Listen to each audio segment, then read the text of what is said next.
यह संसार इसीलिए दुखी हो रहा है और कोई कारण नहीं है। तो आचार्य कहते हैं अपने दुख को दूर करने के लिए अपने स्वभाव की ओर देखो। आपने अपना स्वभाव बना रखा है हर क्षणभंगुर पदार्थ में स्थायित्व बनाए रखने का। आपने अपना स्वभाव बना रखा है अचेतन पदार्थों में मोह करने का। आपने अपना स्वभाव बना रखा है हर वह चीज जो आपके सामने है, चाहे कपड़ा हो, चाहे मकान हो, चाहे धन हो, किसी भी तरह का कोई बाहरी परिग्रह हो, यह सब मेरा है मेरा है। इस तरह का जब तक आपके अंदर विचार रहता है तब तक वह विचार ही आपको दुखी बनाता है। लेकिन अगर वह विचार कभी आपको सुख भी दे रहा होता है तो भी वो आगे के लिए आपके दुख की तैयारी कर रहा होता है। इस विचार से अपने आप को मुक्त करना, यही स्वभाव में परिवर्तन लाना कहलाता है। किसी के वास्ते राहें कहां बदलती हैं। सुन रहे हो कि नहीं? दो लाइनें सुना देता हूं। किसी के वास्ते राहें कहां बदलती हैं। राह तो मोक्ष मार्ग की बनी हुई है। हम उस राह पर चलेंगे तो मोक्ष मार्ग अपना है। राह नहीं बदलेगी, आपके वास्ते कभी राह नहीं बदल सकती। राह यही है जो हमें तीर्थंकरों ने दिखाई है। मम भाव को छोड़ोगे, अपने स्वभाव को भीतर से बदलोगे, अपने सुख दुख को भी अपना नहीं मानोगे, तब आपकी राह बदलेगी। और आप समझो कि हमारे कारण से कुछ राह बदल जाए, तो राह नहीं बदलती हैं। किसी के वास्ते राहें कहां बदलती हैं। तुम अपने आप को बदल सको तो चलो। कहां चलो? हमारे साथ चलो, मोक्ष मार्ग पर चलो। तुम अपने आप को बदल सको तो चलो। सभी हैं भीड़ में, तुम भी निकल सको तो चलो। सफर में धूप तो होगी, चल सको तो चलो। लोग डरते हैं धूप से, सफर से। सफर का नाम ही सफर है। सफर माने कष्ट तो होगा ही। अगर आपको चलना है तो आपके लिए यह हिम्मत खुद करना होगी। आपको अपने स्वभाव बदलने होंगे, और ये स्वभाव जब नहीं बदलते हैं तो लोग राहें बदलते हैं लेकिन अपने स्वभाव को नहीं बदल पाते। यही चीज एक जीवन में अगर समझ में आ जाए तो हमारा कल्याण हो जाए। ये पंच कल्याणक आत्म कल्याण के लिए होते हैं, और इन पंच कल्याणकों में केवल पंचों का कल्याण होता रहे तो काम नहीं बनेगा। कल्याण किसका होना चाहिए? आत्मा का। सुन रहे हो? लोग कई बार इसके लिए भी पंच कल्याणक कर लेते हैं। देखो इस कमेटी ने ये पंच कल्याणक करा दिया। समझ आ रहा है? कुछ लोग इसलिए भी कहते हैं महाराज अभी तक हमारे फुलेरा में बहुत समय हो गया, कोई बड़ा कार्यक्रम नहीं हुआ, कोई, इसलिए हमने सोचा एक बड़ा कार्यक्रम हो जाए, एक बड़ा महोत्सव हो जाए, इसलिए करा दिया। तो उद्देश्य तरह तरह के हो सकते हैं, लेकिन इन सब उद्देश्यों के पीछे भी सबसे बेस्ट पर्पज जो होता है वो क्या होता है? आत्म कल्याण। पंच कल्याणक तो उन प्रतिमाओं का होना है, हमारा क्या होना? आत्म कल्याण। तो हमें आत्म कल्याण की भावना से पंच कल्याणक करने चाहिए। सुन रहे हो कि नहीं? अभी भी 2 दिन बाकी हैं। किससे करना?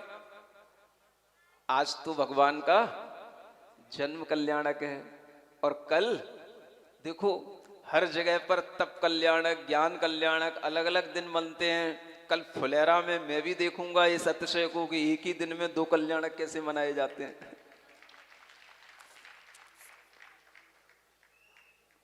ये भी हमें कम देखने को मिलता है। समझ आ रहा है? तो कल बहुत बिजी शेड्यूल रहेगा, सुबह भी शाम को भी। दीक्षा सुबह होगी, और दीक्षा होने के जस्ट बाद आहारचर्या भी होगी, और शाम तक केवल ज्ञान भी करना होगा। तभी तो परसों मोक्ष होगा। जब भगवान का मोक्ष होगा तब हमको भी मोक्ष होगा। किससे? तुमसे। तो हर चीज अपने आप में क्रमबद्ध तरीके से जुड़ी हुई है, और उसी क्रम को अगर हम व्यवस्थित रूप से करते चले जाते हैं, समझते चले जाते हैं, तो हमारे लिए अपने आप यह संसार की जो परंपरा चल रही है, ये परंपरा भी एक क्रमबद्ध तरीके से चल रही है। हमारे ही अपने अर्जित भावों के, सुख दुख के, पुण्य पाप कर्म के फल से चल रही है, और हम इसको देखते रहें, इसमें उलझे नहीं। अगर हम इसमें उलझेंगे तो संसार की परंपरा और बढ़ेगी, और अगर हम इसको सिर्फ देखेंगे, जाने देंगे, तो संसार की परंपरा हमारे सामने से छूटती चली जाएगी, है ना। तो यह परंपरा भी हम भीतर ध्यान में रखें कि जन्म और मरण की यह जो परंपरा है, यह हमें तोड़ने का एक संकल्प आज जन्म कल्याणक के दिन लेना चाहिए। ये सबसे अच्छा संकल्प समझूंगा मैं। बोलो, मन में भाव कर सकते हो? हे भगवान, बोलो मेरे साथ, हे भगवान, हे ऋषभ देव, हे अभिनंदन नाथ, हे महावीर भगवान, जैसे आपने जन्म मरण की प्रक्रिया को अपनी आत्मा में नष्ट कर लिया, दूर कर दिया, ऐसे ही हे भगवान, आज इस जन्म कल्याणक के महामहोत्सव पर मैं यह भावना करता हूं कि जैसा जन्म रहित, मरण रहित जीवन आपको मिल रहा है, ऐसा ही जीवन मुझे भी किसी ना किसी जन्म में जरूर मिले। आपका जन्म कल्याणक हमारे जन्म मरण के चक्र की मुक्ति का कारण बने।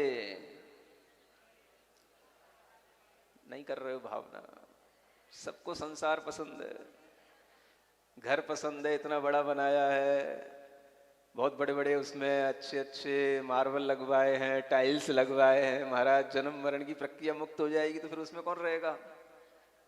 बने रहोगे उसमें हमेशा, छोड़ के नहीं जाओगे हैं? फिर कहाँ आओगे? फिर वहीं आ जाएंगे महाराज, इसीलिए तो बनवाया है। ऐसा होता रहता है। मरने के बाद फिर कोई निश्चित है कि आप फिर उसी घर में आ जाओगे? और आ जाओगे तो वो तुम्हारा ही कहलाएगा। सामने वाला तुमसे कहेगा, तुम यहां आए हो, ये तुम्हारा तब होगा जब मैं तुमको दूंगा। समझ में आ रहा है? अगर खुदा ना खास्ता इसको बोलते हैं, अगर कोई उस घर का दादा, कोई बड़ा उसी घर में उत्पन्न भी हो जाए, तो भी उसे फिर से उतना ही कमाना पड़ेगा जितना पहले कमा करके उसने खड़ा किया है। वो सब समझ में आ रहा है? ये संसार का चक्र है, इसको समझें, और अपने भीतर ये मेरेपन का जो भाव है, इसको दूर करें। यही आचार्य कहते हैं हमारे भीतर जन्म मरण की प्रक्रिया को मुक्त कराने का सबसे बड़ा साधन है। इसलिए भगवान से प्रार्थना करो, मेरी प्रभु से प्रार्थना आत्म शक्ति अर्थ हो, मेरी प्रभु से प्रार्थना आत्म शक्ति अर्थ हो, मेरा मन समर्थ हो, मेरा मन समर्थ हो, मेरा मन समर्थ हो, मेरा मन समर्थ हो। जो मेरा बुरा करे, जो मुझे न चाहता, मेरा जो बुरा करे, जो मुझे न चाहता, मेरी बात को सदा जो द्वेष से नकारता, मेरी बात को सदा जो द्वेष से नकारता, मेरे मन में उसके लिए साम्य भाव हो सदा, मेरे मन में, सभी बोलो, साम्य भाव हो सदा। वैर और विरोध में पल न मेरा व्यर्थ हो, बैर और विरोध में पल न मेरा व्यर्थ हो, मेरा मन समर्थ हो, मेरा मन समर्थ हो, मेरा मन समर्थ हो। ओम अरहम नमः, ओम अरहम नमः,